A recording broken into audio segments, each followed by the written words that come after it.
चलिए देखिए, principle of inheritance में अपन चल रहे थे टेक्निकल टर्म्स में।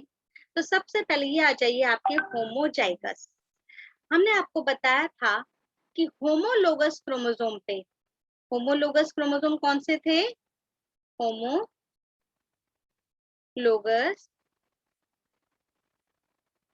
क्रोमोसोम। होमोलोगस क्रोमोसोम मम्मी और पापा के सेम कैरेक्टर वाले क्रोमोसोम जो आपस में पेयर बना लेते हैं, उसे कहते हैं होमोलोगस क्रोमोसोम। फिर हमने आपको बताया था होमोलोगस क्रोमोसोम पे एक कैरेक्टर के लिए जो जीन के ऑल्टरनेटिव फॉर्म होते हैं, जीन के ऑल्टरनेटिव फॉर्म, जैसे ये मदर का है और ये फादर का क्रोमोसोम है, तो मदर और फादर के जो होमोलोगस क्रोमोसोम है, ये पेयर बनाया है, उनमें एक कैरेक्टर के लिए जो जीन प्रेजेंट हैं दोनों के क्रोमोसोम पे, उसे अपन ने कहा था एलील्स। एलील्स का था। अब डिपेंड करता है कि ये दोनों एलील्स, ये एलील्स सेम भी हो सकते हैं और डिफरेंट भी हो सकते हैं। अगर ये दोनों एलील्स सेम हैं तो इसे हम कहेंगे होमोजाइगस। हमने आपको ये भी बताया था कि आपके मेंडल ने फैक्टर या जीन के लिए अल्फाबेटिकल लेटर्स को यूज किया था, जिसमें डोमिनेंट कैरेक्टर के लिए, डोमिनेंट जीन के लिए उन्होंने कैपिटल लेटर यूज किया था, और रेसेसिव जीन के लिए इसी का स्मॉल लेटर यूज करते हैं। तो इस तरीके से अगर हम हाइट के लिए जीन लें, एक हाइट में एक कैरेक्टर हो जाएगा टॉल और दूसरा ड्रॉप।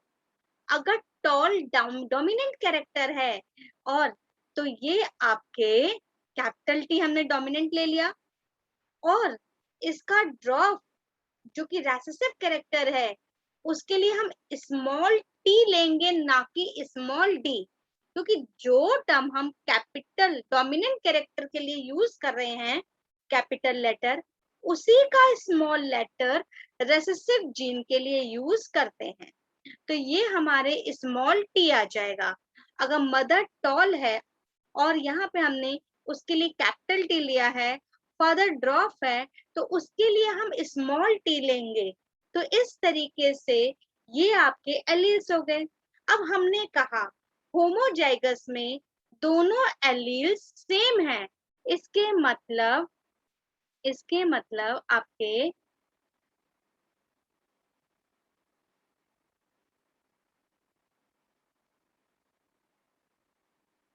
मदर के पास भी कैपिटल टी है और फादर के पास भी कैपिटल टी है, मतलब दोनों के एलील सेम हैं, तो इसे हम कहेंगे होमोजाइगस। ठीक है, अगर एलील सेम टाइप के हैं तो वो क्या कहलाएंगे? होमोजाइगस। तो फिर आता है, तो ये आपके होमोजाइगस एलील्स हो गए। फिर आता है हेट्रोजाइगस। हेट्रोजाइगस हेट्रोजाइगस में क्या होगा कि होमोलोगस क्रोमोसोम पे प्रेजेंट किसी एक कैरेक्टर के लिए जो एलील्स हैं वो डिफरेंट टाइप के हैं। मान लीजिए एक पे कैपिटल टी है और दूसरे पे स्मॉल टी, तो ये आपके जो जीन हैं ये कहलाएंगे हेट्रोजाइगस। अगर दोनों एलील्स या जीन सेम टाइप के हैं तो होमोजाइगस, और दोनों एलील्स या जीन डिफरेंट टाइप के हैं तो वो टर्म कहलाता है हेट्रोजाइगस। क्लियर? तो होमोजाइगस, हेट्रोजाइगस आपके एलील्स के फॉर्म हैं जो कि आपके होमोलोगस क्रोमोसोम पे प्रेजेंट होते हैं। क्लियर? अब देखिए, मेन चीज है, इन ऑल्टरनेटिव फॉर्म ऑफ जीन जो एलील्स कहलाते हैं, इन दोनों एलील्स में से अगर हेट्रोजाइगस कंडीशन है तो हेट्रोजाइगस कंडीशन में आपके ऑफस्प्रिंग में जो कैरेक्टर अपीयर होगा उस कैरेक्टर वाला जीन डोमिनेंट होता है। अगर यहाँ पे एलील्स ये हैं और इन दोनों एलील्स में जो एलील्स अपने आप को एक्सटर्नली एक्सप्रेस कर दे, अपने कॉन्ट्रास्टिंग जीन की प्रेजेंस में जो जीन अपने आप को एक्सटर्नली एक्सप्रेस कर दे, बाहर कैरेक्टर जो आपका आ रहा है वो एक्सटर्नली एक्सप्रेशन हो जाएगा। तो जो कैरेक्टर एक्सप्रेस हो रहा है वो वाला जो जीन है वो जीन कहलाएगा डोमिनेंट जीन। तो डोमिनेंट जीन क्या हो जाएगा? डोमिनेंट जीन जो जीन अपने कॉन्ट्रास्टिंग जीन की प्रेजेंस में, या जो एलील्स बोलेंगे हम, जो एलील अपने कॉन्ट्रास्टिंग एलील की प्रेजेंस में अपने आप को एक्सटर्नली एक्सप्रेस कर दे, वो आपके डोमिनेंट जीन या डोमिनेंट एलील कहलाएगा।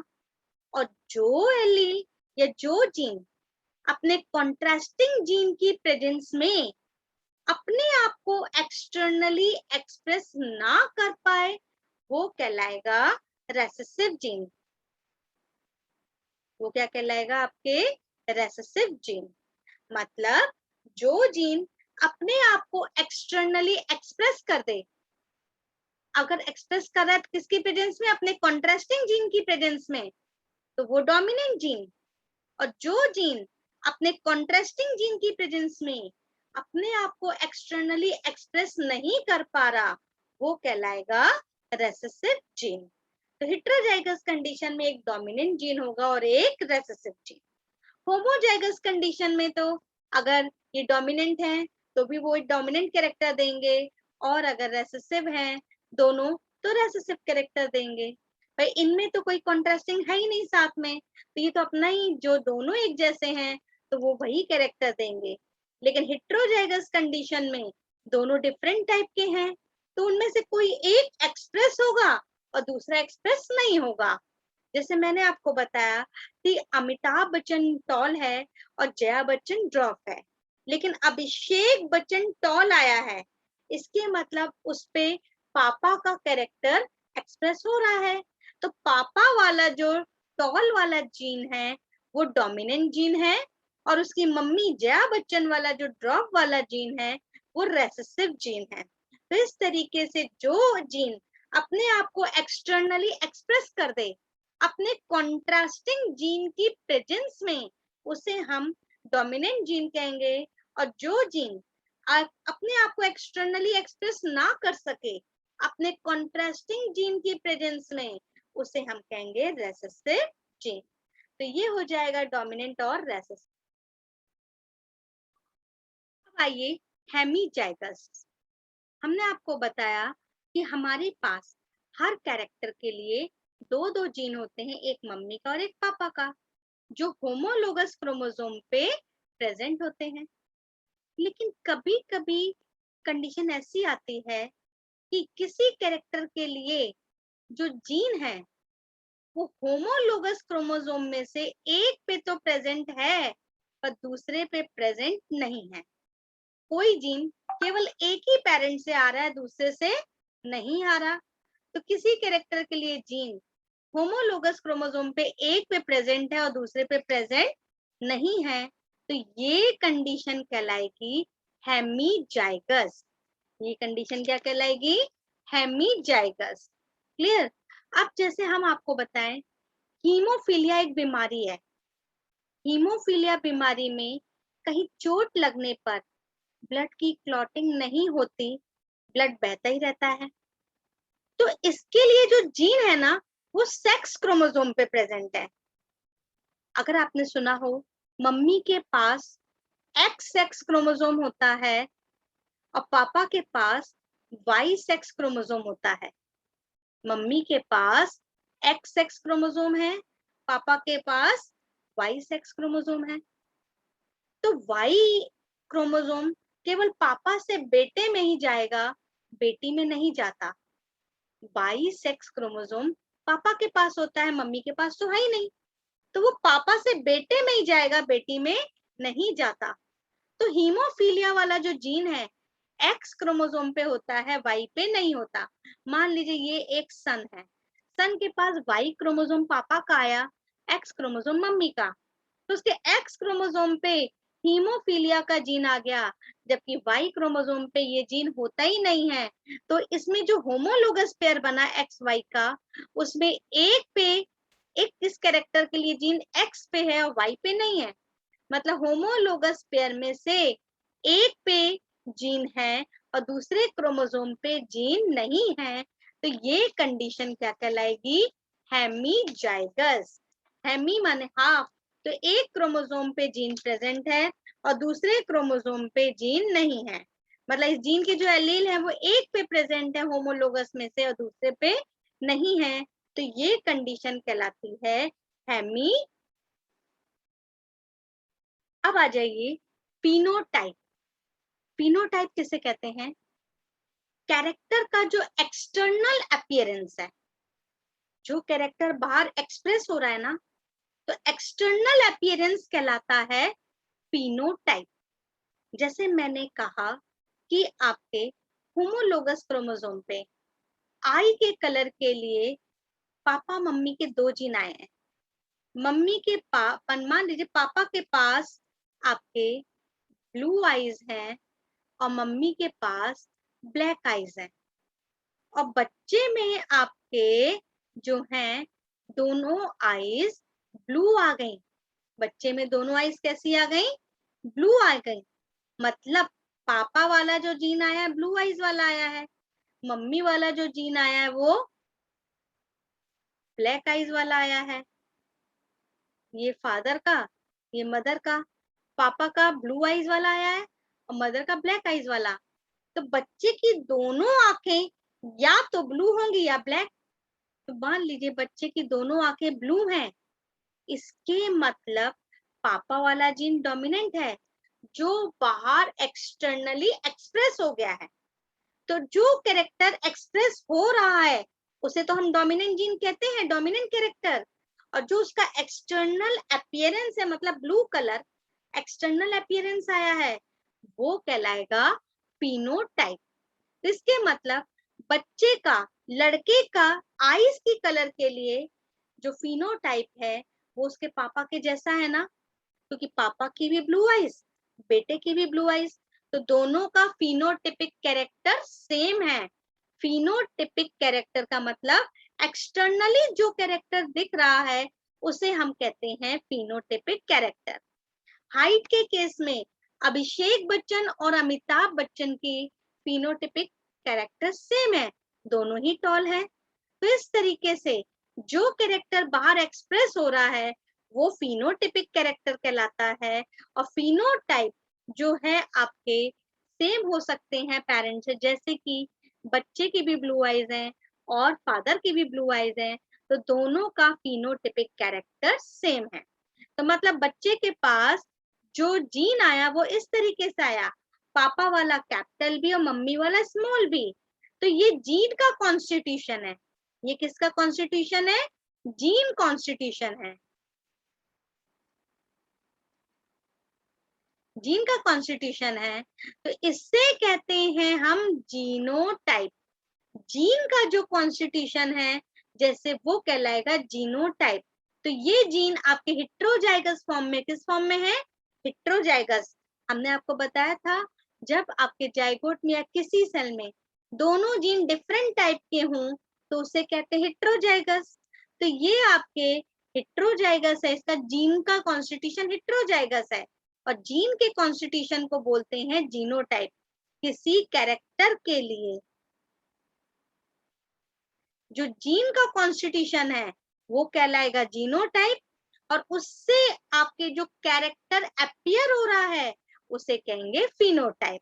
तो जीन का कॉन्स्टिट्यूशन तो कैपिटल भी स्मॉल भी हुआ, ठीक है, लेकिन इससे जो कैरेक्टर अपीयर हुआ वो आपके ब्लू कलर, जो ब्लू कलर आया वो आपका कहलाएगा फिनोटाइप।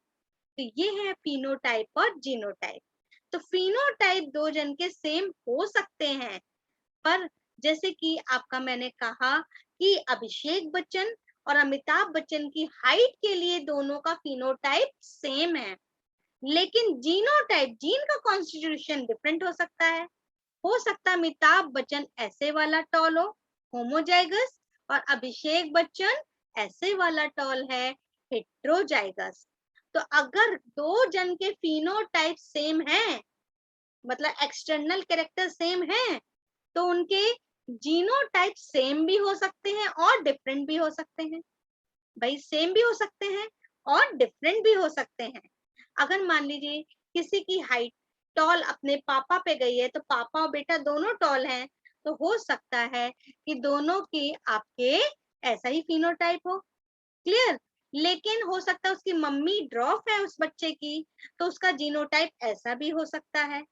तो बाहर से दिखने वाला कैरेक्टर दो जन का सेम है अगर, तो उनका जीन का कॉन्स्टिट्यूशन सेम भी हो सकता है और डिफरेंट भी। तो बाहर के कैरेक्टर को कहते हैं फिनोटाइप, और उस कैरेक्टर के लिए जो जीन का कॉन्स्टिट्यूशन होता है उसे कहते हैं हम जीनोटाइप। तो ये हुआ आपके फिनोटाइप एंड जीनो। नेक्स्ट आ जाइए मोनो हाइब्रिड क्रॉस। अब देखिए, आपको मालूम है बेटा, हमारे पास हर कैरेक्टर के लिए दो जीन होते हैं और दो क्रोमोसोम, एक मम्मी वाला और एक पापा वाला। ठीक है?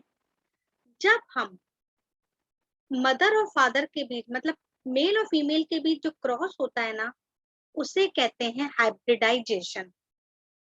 मेल और फीमेल के बीच जो क्रॉस होता है उसे क्या बोलेंगे? हाइब्रिडाइजेशन। तो जब एक कैरेक्टर को लेकर, किसी एक कैरेक्टर को लेकर हम मेल और फीमेल के बीच क्रॉस कराएं और उसकी स्टडी करें, तो उसे कहते हैं मोनो हाइब्रिड क्रॉस। जैसे हमने एक कैरेक्टर लिया हाइट, तो एक पेयर कॉन्ट्रास्टिंग कैरेक्टर लेंगे, वन पेयर कॉन्ट्रास्टिंग कैरेक्टर के बीच क्रॉस कराएं, क्या हो जाएगा? When cross made between one pair contrasting character, one pair contrasting character. जब एक पेयर कॉन्ट्रास्टिंग कैरेक्टर लेके हम क्रॉस कराते हैं, तो उसे कहते हैं मोनो हाइब्रिड क्रॉस।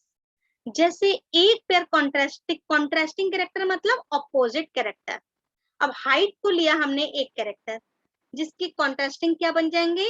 एक टॉल है और एक ड्रॉप। तो एक पेरेंट लिया हमने टॉल। बेटा 1 मिनट में मीटिंग ऑफ हो रही, इसको समझ लीजिएगा, फिर उसी लिंक से फिर से ज्वाइन कर लीजिएगा। तो हम मेल का साइन ऐसे बनाते हैं, दूसरा पेरेंट लिया ड्रॉप, फीमेल का साइन ऐसे बनाते हैं। ये मेल का साइन हो जाएगा और ये आपके फीमेल। ठीक है? साइन आप लोग सिंबल्स याद रखिएगा। तो मेल हमने लिया होमोजाइगस टॉल और फीमेल ली होमोजाइगस ड्रॉप, तो इनके बीच क्रॉस कराएंगे। तो ये एक पेयर कॉन्ट्रास्टिंग कैरेक्टर हुआ, ऑपोजिट कैरेक्टर हुआ। और आपको मालूम है हर कैरेक्टर के लिए दो दो जीन होंगे, तो इस तरीके से होमोजाइगस टॉल और ये होमोजाइगस ड्रॉप। तो एक पेयर कॉन्ट्रास्टिंग कैरेक्टर को लेके क्रॉस कराएं, तो उसे हम कहते हैं मोनो हाइब्रिड क्रॉस। क्लियर? तो ये होता है आपके मोनो हाइब्रिड